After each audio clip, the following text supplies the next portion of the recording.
Yeah, it's tough to describe the energy that was in the building tonight. It was a little bit different. Maybe they listened to Fish, but I don't even know if the numbers were bigger because it was a Monday. But the energy was insane. Our guys' response to being down was equally insane. But probably the biggest thing I think were guys doing things they struggled throughout the year doing. Well, 1 through 9, and then our guys that are just willing to take the ball. It's a weird. I'm telling you, it is a weird deal on this staff to have that many guys that want the ball no matter what day it is or what the circumstances are. Snead was willing to go 100 pitches today. I feel for the guys that didn't get action because everybody was available. Marcus Phillips, it would have had to be like, I don't know. And even Art was joking around about being out there. So I know it's in a unique way because, Frank is pretty hard on these guys and he gets results out of it. But there's a lot of trust and a lot of love there between the pitchers and Coach A, and of course there's other people that help out too. So maybe that's got something to do with it, that they want to pitch for the boys and not just themselves, which I greatly appreciate and benefited from today as well. Questions? We'll start with Ben here in the second row and then go to David. Tony, I know you just touched on that, but what did it mean to you for AJ to take the baseball on short rest, Liam take it on short rest? What did you see from them, and what was it like kind of jumping into Liam's arms out there in the outfield afterwards? Yeah, the first part, it was interesting because we just kind of, I'm not a big fan of the shenanigans with the starting pitcher thing. I know they kind of mentioned who would go for them in the presser, but honest answers this weekend. I'd like to hear everyone's opinion. There's a lot of people in this building that help out. Some get paid, some don't. And value everybody's opinion, and then also needed to communicate with guys like who's good to go. And there wasn't anybody that was backing down, and AJ's probably got the most unique circumstances. So, again, it's been a quirky year for him, but we're sitting where we're sitting. He's going to throw again for us, and I think the guys need to give him props for what he did today because, again, it's just been tough. He's had to come back from injury. Last year he did everything for us that he could. And it meant a lot to see him out there. And then Krenzel, again, maybe because he's been around his dad, was absolutely fearless. And we've run Deloy through the ringer this year. And, again, always wants the ball and did a great job. T. Frank was huge in there, too. But jumping into Big Boy's arms was fun and foolish. I'm sure someone won't like it on Twitter or whatever. But, there's a lot of moments where we calm the excitement we have going on. And there's a lot of sacrifice and a lot of hard work. So the boys don't need to be doing anything too crazy tonight. But they need to enjoy it. All kids should enjoy it. You hit a homer 450 feet, 450 feet, it's a new day and age. Maybe you look at it for a second. But anyway, I had fun doing it. I love them. I love these three guys sitting next to me, but they would, the two to my left would agree Liam's a very unique character, and I'm blessed to have him in my life. And Manny just don't say as much to me as these other guys, but I've said it before. Maybe you're not supposed to say this as a coach, but I've told a bunch of people, like Kyle Peterson, he's probably better than all of them. He's just a young pup, so it'll be fun to watch him grow up. But he's taking a lot of pride in his weight, and he wouldn't have been able to hit that ball over the fence the opposite field in the fall. Sorry to skip ahead there. Someone had a question about the homer. Liam, I had a few for you. One, why'd you want the ball so bad tonight? And two, do you have the ball that you finished with in the pocket? Was that what you have? Maybe. And why'd you keep it? Why'd you keep it, and where's it going? Probably to my mom, and just keep it for good memories. First time making it to a Super Regional with a team. Me and Andrew took, wouldn't say a risk, but like a smart decision entering the transfer portal this year and coming to a spot where we knew we wanted to win. That's all it was about. We wanted to win. We wanted to come to a spot that has won in the past and done great here. So I wanted the ball. I knew I could win for my team and put it all on the line out there tonight. Brian. Tony, you mentioned Krenzel. How significant was that 1-2-3 inning in the fourth inning after kind of the gut punch of not getting as much as I'm sure y'all wanted in the bases loaded opportunity? It reminded me of a couple of his other outings early in the year. ETSU was one. I know it didn't come out the way we wanted. That was the one non-conference game we lost. But they had a great team this year, and he came in and just changed the whole tune. And he did the same thing today. And there's been a couple of them like that. Alabama was like that. I mean, Alabama was in there competing, but on day 3 in Tuscaloosa, it was kind of almost like it turned it into a one-sided game when he got out there. So these guys know that have faced them. The two to my left, it's nasty stuff. It's just about him having the presence, that he had today, which he's done it several times. Go to the left with Carlos. Coach Tony, buenas noches. Yeah. Don't make me look like an idiot, dude. We were talking down the hallway. I need room for air. There's too many cameras and everything. The what has done just before too much. Hey, many of us have been around sports and played and know how difficult it is to stay consistent throughout tournament play. What does this victory mean to you and the team to go to another super regional? Yeah, I think we did it in a different style, and it is just a tournament. We just got done with one in Hoover, and we had a winning record, but it didn't end well. We could have done better there, but I think we learned from it. And then this is a new style for us. We hadn't done it this way at home. It's good to face that adversity a little bit. And there's some magic moments that took place in this building as it's being reconstructed. We're kind of going through some things. But yeah, I like winning in tournaments. Trust me. You name the tournament, it's fun. But also, this is a game based off sample size.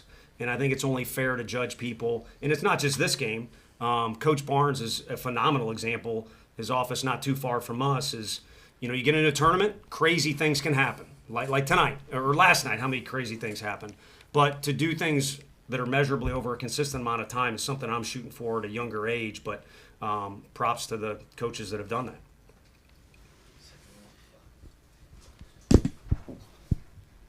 Manny, I heard it from Coach, but as a young guy, you came up in a big spot and hit a huge home run to kind of break the game open, and then Andrew, you kind of built on top of that with a home run yourself. For both you guys, but starting with Manny, how does it feel just to come up huge in that moment, and then Andrew to follow it up? How did that feel? I mean, it feels good. It's where I wanted to be, the moment. That's why you come here to Tennessee. And I looked on deck. I looked in the corner of my eye, and Fisher was there just like this, and I knew after his energy was given, it was going to be good.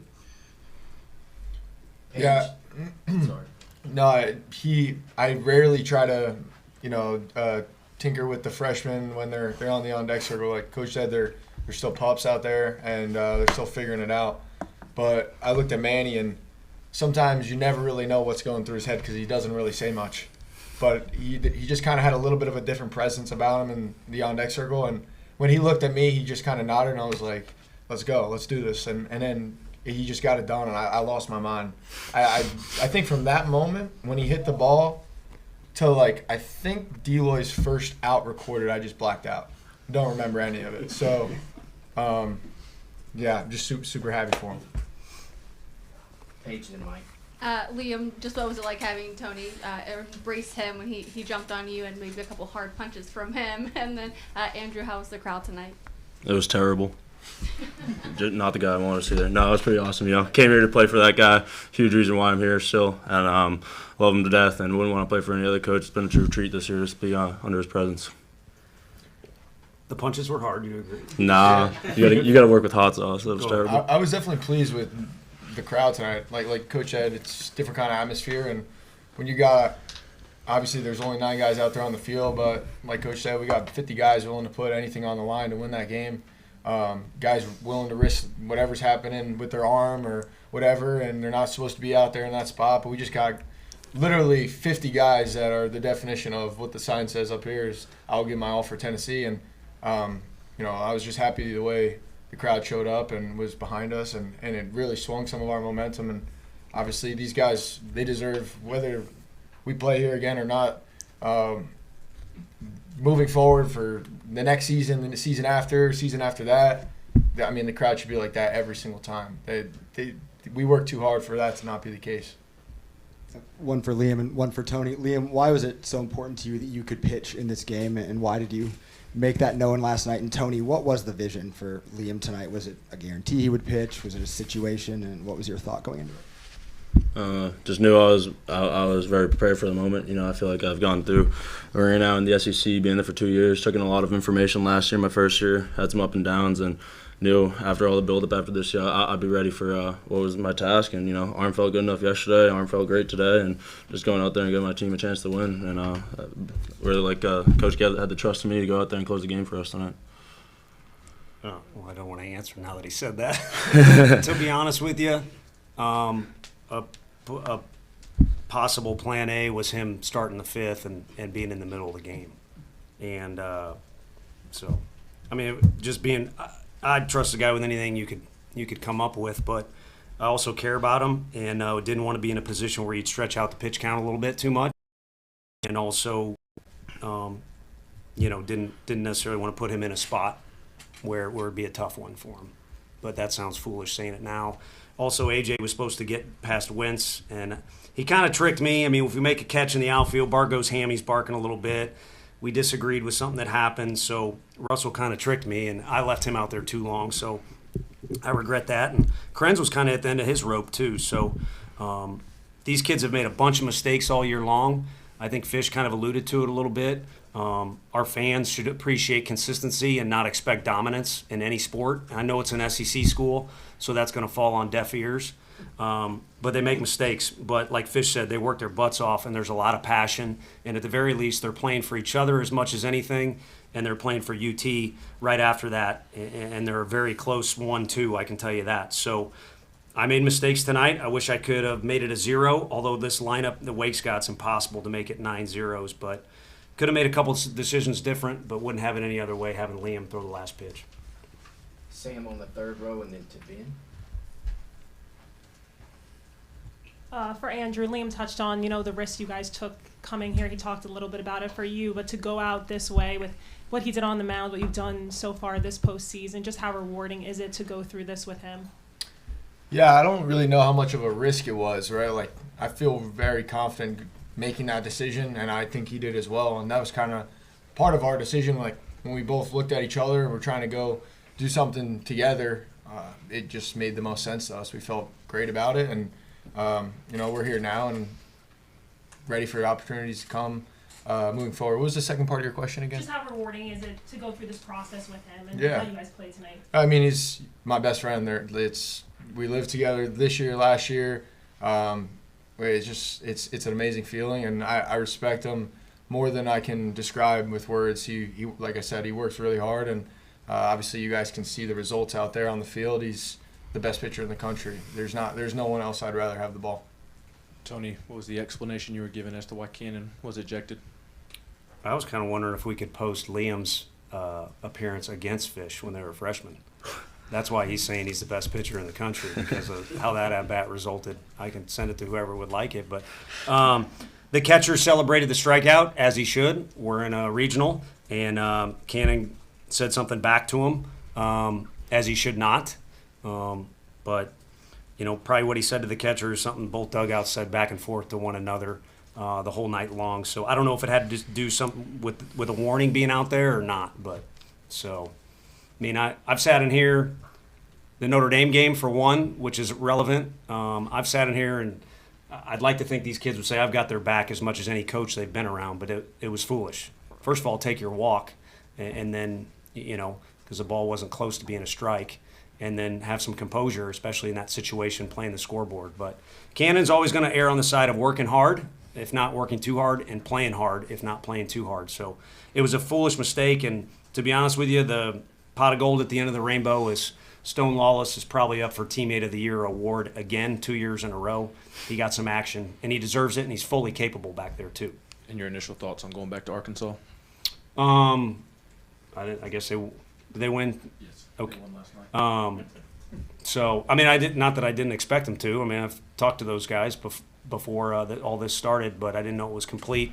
When you're in the backyard, at least the neighborhood I grew up in, it was still kind of everybody meets out on the street and you play a bunch of games. And whenever I lost, maybe my dad did it to me, I was kind of a little punk. But I always wanted to, let's run it back. Let's redo it. So at the very least, my first reaction is we want to be playing this time of year, as does anybody that's left. I don't know if any other games are still going on. I haven't followed much of that stuff, but it's a blessing to be playing. And this team has been confident going on the road, but at the very least, they get a chance to redo the thing. For Manny, just watching you this weekend, it felt like you were getting better and better every game, culminating in tonight. So when you look back at this regional experience, what do you think you can take away from it? I think I could take away slowing the game down for sure, and using every advantage that you have, even if it's a timeout, to slow the game down and just help you do what you know you can do. Ryan. Tony, with Manny, Braden, Levi got on base twice. Just what does it say about those guys in that moment as freshmen to play as well as they did? Yeah, well, again, I feel for the guys who didn't get action.